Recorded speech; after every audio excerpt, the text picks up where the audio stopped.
स्वागत है आप सभी का मेट्रो संगम में। मैं हूं आलोक सिंह और बुलेटिन की शुरुआत हाफिज सईद की खबर से। जमात उल दावा के चीफ हाफिज सईद को राजस्थान के जैसलमेर के पास पाकिस्तानी इलाके में देखा गया है। हाफिज सईद 26/11 के मुंबई हमले का मास्टरमाइंड है और उस पर अमेरिका ने $1 करोड़ का इनाम रखा है। अंतर्राष्ट्रीय सीमा के पास पाकिस्तान के खैरपुर मीठी और इस्लामपुर नाम के गांव में हाफिज सईद की हलचल दर्ज की गई है। ये पहली बार है जब हाफिज सईद को पाकिस्तान के पंजाब से बाहर सिंध के इलाके में देखा गया। इलाका जैसलमेर के इंटरनेशनल बॉर्डर से जुड़ा हुआ है, इसलिए बेहद चिंताजनक भी है कि हाफिज सईद का इरादा आखिर क्या है। हालांकि आपको बता दें कि बॉर्डर सिक्योरिटी फोर्स यानी बीएसएफ ने औपचारिक तौर पर इसकी पुष्टि नहीं की है।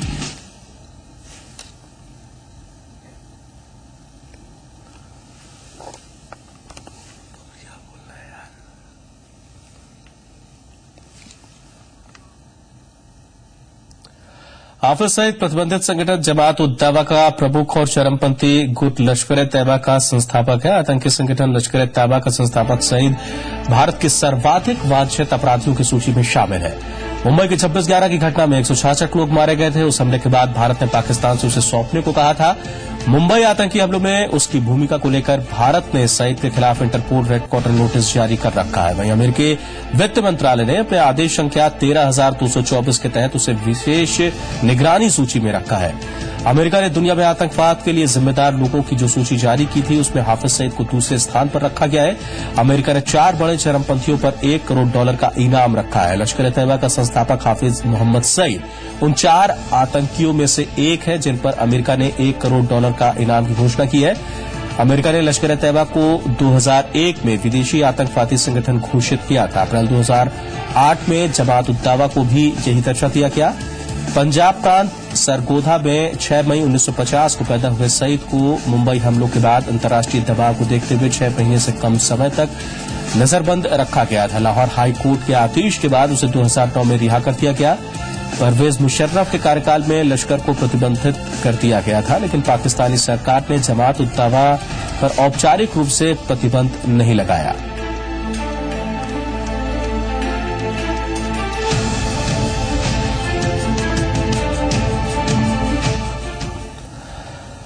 अमेरिका ने जमात उद दावा को आतंकी संगठन क्या घोषित किया। हाफिज सईद ने जवाब देने में देर नहीं लगाई। जवाब भी ऐसे कि एक तो चोरी और ऊपर से सीना चोरी। हाफिज का कहना है कि उसके संगठन के खिलाफ कोई सबूत नहीं और वो पाकिस्तान के अंदर भलाई के काम कर रहा है। सुनिए कैसे एक गुनहगार खुद को मसीहा साबित करने की कोशिश कर रहा है। पाकिस्तान पर आरोप लगते हैं कि वो आतंकियों के लिए सुरक्षित पनाहगाह है, लेकिन पाकिस्तान सरकार और सेना हमेशा इन आरोपों को नकारते रहे हैं। जमात उद दावा को अब अमेरिका विदेशी आतंकी संगठनों की लिस्ट में शामिल कर चुका है और ये भी साफ कर चुका है कि पाकिस्तान में मौजूद आतंकवादी संगठन लश्कर-ए-तैयबा और जमात उद दावा, इन दोनों के नाम भले ही अलग हों, लेकिन ये दोनों आतंकवादी संगठन एक ही सिक्के के 2 पहलू हैं। अमेरिका ये बात अब दुनिया को बता चुका है, लेकिन जमात उद दावा चीफ अभी भी ये मानने को राजी नहीं है। हाफिज सईद का कहना है कि वो पाकिस्तान में लोगों की भलाई के लिए काम करता है और अमेरिका जो भी कर रहा है भारत के कहने पर कर रहा है। आज जमात उद दावा अल्हम्दुलिल्लाह पाकिस्तान में अमन व अमान के लिए काम कर रही है।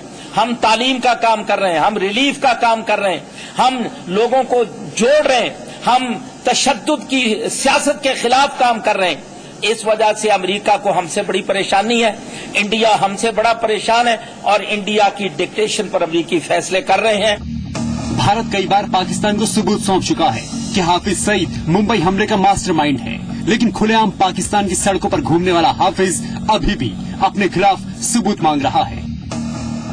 अगर इनके पास सबूत है तो पेश करें, अगर इनके पास इनके खिलाफ या किसी के खिलाफ सबूत नहीं है तो इनको अपने रवैये बदलने चाहिए। अगर नहीं बदलते तो बाढ़ में जाएं, जो मर्जी करें। इंशाअल्लाह जमात उद दावा अपना काम, रिलीफ का काम जारी रखेगी। हाफिज का ये भी कहना है कि जब पाकिस्तान की अदालतों ने जमात उद दावा पर कोई पाबंदी नहीं लगाई तो अमेरिकी पाबंदियों का कोई मतलब नहीं है। पाकिस्तान की अदालतों ने अल्हम्दुलिल्लाह हमें फैसले में लिखा है कि जमात उद दावा पर कोई पाबंदी नहीं। मुल्क के अंदर इसका किरदार साफ और शफाफ है। हाई कोर्ट का फैसला, सुप्रीम कोर्ट का फैसला, तो वो फैसला हमारी ऑनर है। अमेरिका के पाबंदियां हमारे लिए कोई हैसियत नहीं रखती। अमेरिका ने जमात उद दावा के साथ साथ लश्कर तैयबा से जुड़े पाकिस्तान के 3 और संगठनों पर भी बैन लगाया है। यानी अब अमेरिका अपनी जमीन या अपने अधिकार क्षेत्र में आने वाले इलाकों में जमात उद दावा और उससे जुड़े आतंकवादियों की संपत्ति जब्त कर सकता है। जमात उद दावा का पालन पोषण पाकिस्तान में हो रहा है, लेकिन उसकी हरकतों ने सबसे ज्यादा भारत को परेशान किया है। भारत ने 2008 में मुंबई पर हुए आतंकी हमले के बाद जमात उद दावा को बैन कर दिया था। संयुक्त राष्ट्र ने भी उसी साल जमात उद दावा को अंतर्राष्ट्रीय आतंकवादी संगठन घोषित किया था, लेकिन पाकिस्तान ने आज तक इस संगठन के खिलाफ कोई कड़ी कार्रवाई नहीं की और शायद यही वजह है कि हाफिज सईद आज भी अपने ऊपर लगे आरोपों को झुठलाता हुआ खुलेआम घूम रहा है।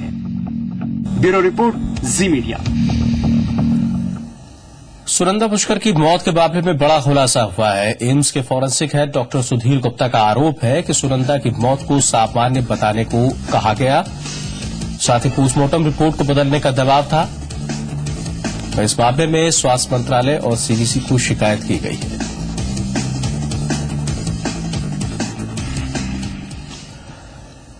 सुनंदा पुष्कर की मौत अब तक एक पहेली बनी हुई है। पोस्टमार्टम रिपोर्ट और विस्तार रिपोर्ट आने के बाद भी ये साफ नहीं हो पाया कि सुनंदा की मौत की असली वजह क्या है। 17 जनवरी 2014 की रात को लीला होटल के कमरा नंबर 345 में मृत पाई गई थी। सुनंदा और उनके पति शशि थरूर होटल लीला के कमरा नंबर 345 में ठहरे हुए थे। पोस्टमार्टम रिपोर्ट के मुताबिक सुनंदा की मौत ड्रग पॉइजनिंग से हुई, लेकिन विस्तार रिपोर्ट के मुताबिक मौत के वक्त सुनंदा के पेट में जहर नहीं था। पेट में एल्प्रेक्स नाम की दवाई भी नहीं थी। पोस्टमार्टम रिपोर्ट में सुनंदा के पेट में तनाव घटाने वाली दवाई एल्प्रेक्स के संकेत दिए थे, लेकिन विस्तार रिपोर्ट सुनंदा की पोस्टमार्टम रिपोर्ट को खारिज कर दिया। चौंकाने वाली बात यह भी है कि सुनंदा ने खुद मीडिया को एसएमएस करके कहा था कि वो कुछ बहुत बड़ा खुलासा करना चाहती हैं, लेकिन कुछ भी कहने से पहले ही उनकी मौत हो गई और जांच की सुस्त चाल की वजह से सुनंदा की मौत अब भी पहेली बनी हुई है।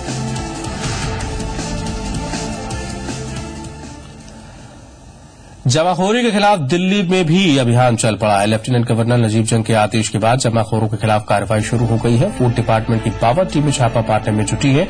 अब तक 500 से ज्यादा जगहों पर छापे मारे जा रहे हैं। जरूरी वस्तु अधिनियम के तहत आने वाली चीजों की जमाखोरी को रोकने के लिए छापे डाले गए हैं।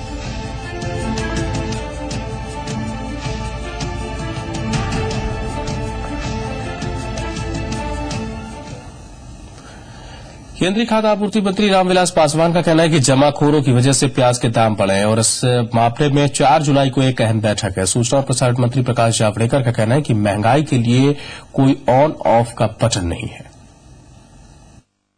मार्केट में हम लोगों ने आप समझ लीजिए कि उसको अभी 50 लाख टन जो है हमारे पास में सरप्लस था। चावल को हमने पीडीएस में हमने निकाल दिया। उसी तरीके से इनको मालूम है कि प्याज का जो फसल आने वाला है वो अक्टूबर नवंबर में आएगा।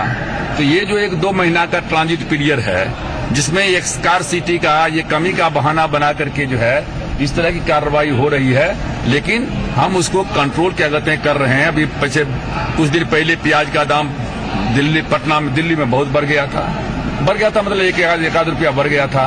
फिर उसके बाद मार्केट स्टेबल हो गया, चीनी का भाव बढ़ गया था, स्टेबल हो गया। लेकिन ये जरूर बात है कि इसके पीछे जो मेन प्रॉब्लम्स है वो प्रॉब्लम्स है जमाखोरी का, मुनाफाखोरी का, कालाबाजारी का।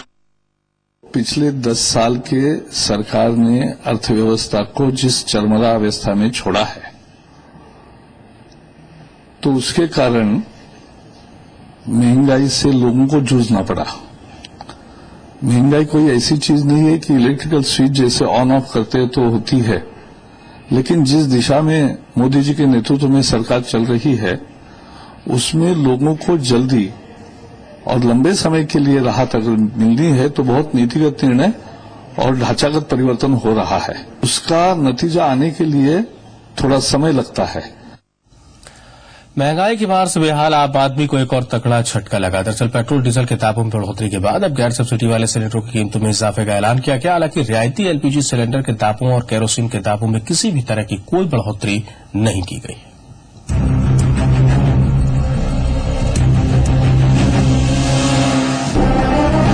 महंगाई की आग में झुलस रही आम जनता अभी पेट्रोल और डीजल की कीमतों में इजाफे से उबर भी नहीं पाई थी कि जेब पर एक और हमला हो गया। जी हां, पेट्रोल डीजल के बाद अब घर की रसोई गैस के लिए भी आपको ज्यादा जेब ढीली करनी पड़ेगी। पहले के मुकाबले अब गैर सब्सिडी वाले सिलेंडरों की कीमतों में हुई इस बढ़ोतरी के बीच आम जनता में हाहाकार मच गया है। जिस वक्त ये सत्ता में आए थे, इन्होंने कहा था अब जनता के लिए अच्छे दिन आ रहे हैं, महंगाई कम करूंगा, और महंगाई कम करने के नाम पे जनता का शोषण कर रहे हैं। और सबसे पहली बात यह कि ये अपने खर्चे कम नहीं कर रहे हैं, अपने कहीं भी कोई खर्चे नहीं बता रहे और महंगा जनता को बेहाल कर रहे हैं। आंकड़ों पर गौर करें, गैर सब्सिडी वाले सिलेंडर की कीमत 16 रुपए 50 पैसे प्रति सिलेंडर बढ़ा दी गई है। यानी अगर आप 12 सब्सिडी वाले सिलेंडर के अलावा जो सिलेंडर खरीदेंगे उस पर आपको 16 रुपए 50 पैसे ज्यादा चुकाने होंगे। गैर सब्सिडी वाले रसोई गैस सिलेंडर की कीमत अब दिल्ली में 906 रुपए से बढ़कर 922 रुपए 50 पैसे प्रति सिलेंडर हो गई है, जबकि दिल्ली में सब्सिडी वाले सिलेंडर की कीमत 414 रुपए प्रति सिलेंडर है। इसके अलावा एटीएस की कीमत में भी 0.6% का इजाफा हुआ है।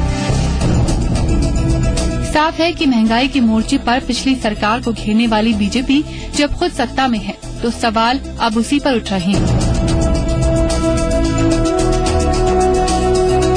बढ़ती महंगाई से देश में हाहाकार मचा हुआ है। ऐसे में अब नई सरकार महंगाई से कैसे पार पाएगी, देखना दिलचस्प होगा। Bureau report, V media. Hathnikund barrage कभी भी ताश के पत्तों की तरह धराशायी हो सकता है। दरअसल हथनीकुंड बैराज में कई जगह बड़ी दरारें पड़ी हैं, लेकिन इन दरारों को अभी तक भरा नहीं गया। चौंकाने वाली बात यह है कि बैराज के रिपेयरिंग के लिए विभाग को कोई ठेकेदार ही नहीं मिल रहा, और जो ठेकेदार इस काम के लिए सामने आए उन्हें देने के लिए विभाग के पास पैसे नहीं थे। बारिश का मौसम एक बार फिर आ चुका है, जिसे देखते हुए विभाग के अफसर अब आनंद फानंद में पुणे की एक कंपनी के पास सलाह मशवरे के लिए जा रहे हैं। आपको याद है, यमुनानगर में स्थित हथनीकुंड बैराज का निर्माण करीब 15 साल पहले हुआ था, लेकिन आज तक बैराज की एक बार भी रिपेयरिंग नहीं हो पाई है। माइनर क्रैक्स हैं और कुछ स्लफिंग हुई है थोड़ी बहुत पिछले 2-3 सालों में। इसके लिए हमने अप्रोक्सी ट्रीटमेंट का एक काम होता है, वो करवाना चाहा था। उसकी अप्रूवल भी हमारे पास आई, थोड़ी लेट आई है। उसके बाद हमने टेंडर कॉल किए। दोबारा टेंडर फ्लोट करने के लिए हमारे पास टाइम नहीं है, ताकि हम काम अब टेंडर सपोज आ जाते हैं और अप्रूव हो जाए तो हम टाइम पे काम नहीं करवा पाएंगे, क्योंकि बरसात का सीजन आ गया है। दिल्ली विश्वविद्यालय की पहली कट ऑफ लिस्ट जारी होने के बाद दाखिले की प्रक्रिया शुरू हो गई है। दिल्ली विश्वविद्यालय की पहली कट ऑफ लिस्ट 100% को भी छू गई है। डीयू के कॉलेजों में 100% पहुंची कट ऑफ लिस्ट का नंबर गेम छात्रों के लिए परेशानी की वजह बन गया है। पहली कट ऑफ का दाखिला 1 जुलाई से 3 जुलाई तक मिलेगा। दिल्ली यूनिवर्सिटी में एडमिशन की ख्वाहिश रखने वाली सिद्धि को 95% नंबर लाने के बाद भी निराशा ही हाथ लगी है। डीयू में इस बार कट ऑफ 100% तक गई है। कुछ गिने चुने छात्रों को ही एडमिशन मिला है और बाकी सब सिद्धि की तरह ही निराश हैं। कंपटीशन बढ़ रहा है, परसेंटेज भी बढ़ रही है, तो और कॉलेज को बेस्ट लेना है और बेस्ट कॉलेज के अंदर बेस्ट स्टूडेंट्स ही जाएंगे, तो उसके लिए आपको बेस्ट होना पड़ेगा। सो हाँ, अगर एक कॉलेज आपको नहीं ले रहा है तो एकदम राइट वे में नहीं ले रहा है, क्योंकि उनको बेस्ट चाहिए। आप नहीं हो तो आप नहीं सिलेक्टेड हो। हकीकत में ऐसे तमाम छात्र खुद को ठगा हुआ महसूस कर रहे हैं, जो 100 में से 100 नंबर लाकर भी लिस्ट में ऊपर नहीं आ सके हैं। दिल्ली यूनिवर्सिटी में किसी भी अगर अच्छे कॉलेज में हो जाए तो यहीं पर ज्यादा अच्छा है, क्योंकि प्लेसमेंट्स यहीं की सबसे ज्यादा अच्छी होती हैं। ओवरऑल परसेंटेज 93 है, पर मेरा बेस्ट ऑफ 96.5 है। तो पर अभी भी जो कट ऑफ्स आ रहे हैं वो सब 97.25 से नीचे कोई भी नहीं है। एलएसआर का भी 97.5 है। सो अभी तो मुश्किल ही लग रहा है। देखते हैं सेकंड कट ऑफ और थर्ड कट ऑफ में क्या होता है। सम पर्सन जिसको 95% मिले हैं बोर्ड्स में, ऑल्दो उसने इतना अच्छा परफॉर्म किया है, but they also feel heart broken in the and. तो हो तो रहा है ज्यादा, but anybody will do anything to get into SRCC. बहुत मुश्किल, लाइक अभी ऑलरेडी नेक्स्ट टर्म पॉसिबल है, तो आगे जाके पता नहीं क्या होगा। आई थिंक असेसमेंट का सिर्फ मार्क्स के बेसिस पे ना लें, थोड़ा ओवरऑल नहीं कुछ और करना पड़ेगा, बिकॉज अब 98.25 के बाद कहाँ जाएगी cut off. Like it's impossible to score that match. दरअसल डीयू में 3 साल के ग्रेजुएशन की जो पहली कट ऑफ लिस्ट आई है, उसमें आचार्य नरेंद्र देव कॉलेज, आत्माराम सनातन धर्म कॉलेज और श्यामा प्रसाद मुखर्जी कॉलेज में बीएससी कंप्यूटर साइंस ऑनर्स में एडमिशन के लिए 100% मार्क्स मांगे गए हैं। अब हर कोई सीबीएसई के ऑल इंडिया टॉपर सार्थक अग्रवाल जैसा भी खुशकिस्मत नहीं है। बहुत सारे कॉलेजेस हैं दिल्ली यूनिवर्सिटी में, बहुत अच्छे कॉलेजेस हैं। अगर कुछ कॉलेजेस में कट ऑफ बहुत ज्यादा हाई है जो उनके परसेंटेज को मीट नहीं करती है, तो इसमें उनको कोई और कॉलेजेस कंसीडर करने चाहिए, बिकॉज बहुत कॉलेजेस अच्छे हैं। सार्थक को तो उसके मनचाहे कोर्स और कॉलेज में एडमिशन मिल चुका है, लेकिन सवाल उन छात्रों का है जिन्हें अब तक अपने स्कूल और घरों में इंटेलिजेंट होने का तमगा तो मिला, लेकिन अब 95% नंबर लाने के बाद भी डीयू में एडमिशन तक नहीं हो पा रहा है।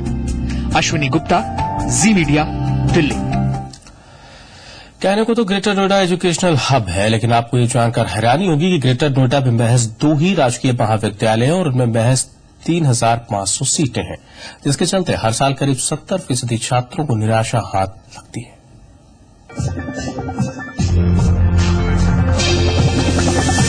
जहां डीयू में 95% नंबर लाने वाले छात्रों को एडमिशन नहीं मिल पा रहा है, वहीं ग्रेटर नोएडा में भी छात्रों को मुसीबत का सामना करना पड़ रहा है। दरअसल ग्रेटर नोएडा में 2 राजकीय महाविद्यालय हैं और जिनमें करीब 3500 सीटें हैं। जिन छात्रों को डीयू में एडमिशन नहीं मिल पाता है वो इधर का रुख करते हैं, लेकिन सरकारी कॉलेजों की कमी के चलते छात्रों को निराशा हाथ लगती है। इजीली नहीं मिल पाती है, सब कुछ इतना टफ हो गया है यहाँ पे और परसेंटेज इतनी कट ऑफ, सब कुछ इतना हाईएस्ट जा रहा है। और जो कुछ लोग बाहर से आ रहे हैं, कुछ लोग यहाँ के लोकल जो बंदे हैं वो लोग भी एडमिशन नहीं ले पा रहे हैं, कुछ फीस की वजह से अपना एडमिशन नहीं ले पा रहे हैं। उन्हें इसलिए नहीं मिल पाता क्योंकि वो सारे यहाँ पे प्राइवेट कॉलेज ज्यादा हैं, गवर्नमेंट कॉलेज सिर्फ 2 ही हैं, तो उन्हें फीस की वजह से ज्यादा होती है प्राइवेट कॉलेजों में, और यहाँ पे थोड़ा बहुत कम है इस वाले में। हमारे कॉलेज में बहुत कम है फीस, तो यहाँ पे फैसिलिटीज भी अच्छी हैं। केवल बस एक दिखावा है कि दिखाया जाता है कि एजुकेशनल, अब ये केवल प्राइवेट संस्थाओं ने यहाँ पे एक्वायर कर रखा है। ये जो है सरकारी कॉलेजेस के नाम पे केवल 2 हैं, और इन अब जो है आने वाले समय में हम लोग यही चाहते हैं कि यहाँ पे जो है इसकी कॉलेजेस की जो है संख्या बढ़ाई जाए। गौतम बुद्ध नगर से हर साल करीब 10,000 बच्चे पास आउट होते हैं। कॉलेज में सब्जेक्ट्स के ज्यादा ऑप्शन नहीं होने के चलते 70% छात्रों को खाली हाथ लौटना पड़ता है। ये देखिए, दिल्ली यूनिवर्सिटी के जितने भी एडमिशन है जहाँ ले रहे हैं, पहली जो प्राथमिकता रहती है, उसके बाद जो निगाहें टिकी रहती हैं वो गौतम बुद्ध नगर में राजकीय स्नातकोत्तर महाविद्यालय नोएडा पर होती है। तो चाहे वो फरीदाबाद हो, चाहे वो उसके आसपास बुलंदशहर हो, आसपास के जितने भी एरिया हैं वहां से बच्चे यहीं नोएडा में राजकीय स्नातकोत्तर महाविद्यालय में प्रवेश के लिए आते हैं, और लगभग 70% बच्चे वापस चले जाते हैं।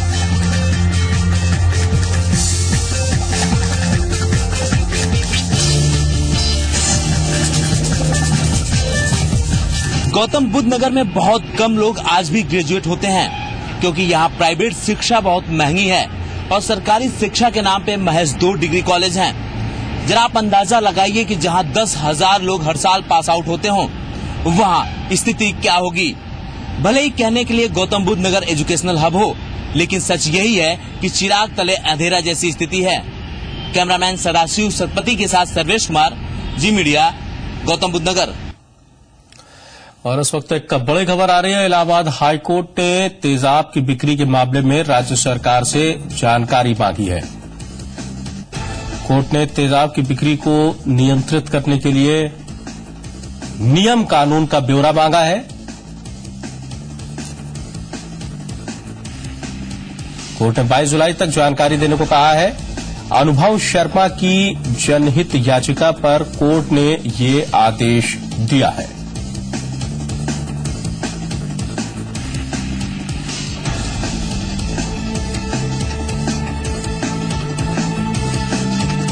इलाहाबाद हाईकोर्ट ने तेजाब की बिक्री के मामले में राज्य सरकार से जानकारी मांगी है। और हमारे साथ इलाहाबाद से जी मीडिया संवाददाता दिनेश जुड़े हुए हैं। दिनेश, पूरी जानकारी चाहेंगे इस मामले पर। आलोक सुप्रीम कोर्ट की तरफ से सख्त आदेश था कि देश के सभी राज्यों में जहां पर इस तरह की एसिड की बिक्री खुली बिक्री हो रही है, वहां पर उन्हें इन पर पाबंदी लगाने के लिए राज्यों की तरफ से नीति बननी चाहिए, कानून बनना चाहिए। तो उत्तर प्रदेश अभी भी एक ऐसा राज्य है जहां पर इसको लेकर के अभी कोई नहीं बना है, जिसके चलते एसिड अटैक की घटनाएं हो रही है। इसी के चलते एक जनहित याचिका इलाहाबाद हाईकोर्ट में दाखिल हुई थी अनुभव वर्मा की, उस पर सुनवाई करते हुए इलाहाबाद हाईकोर्ट ने राज्य सरकार से कहा है कि उन्होंने इस मामले में क्या अभी तक कानूनी कार्रवाई की, क्या नीति बनाई है, उसका ब्यौरा 22 तारीख तक मौजूद तरह से बताएं। जी, बहुत बहुत शुक्रिया दिनेश इस जानकारी के लिए।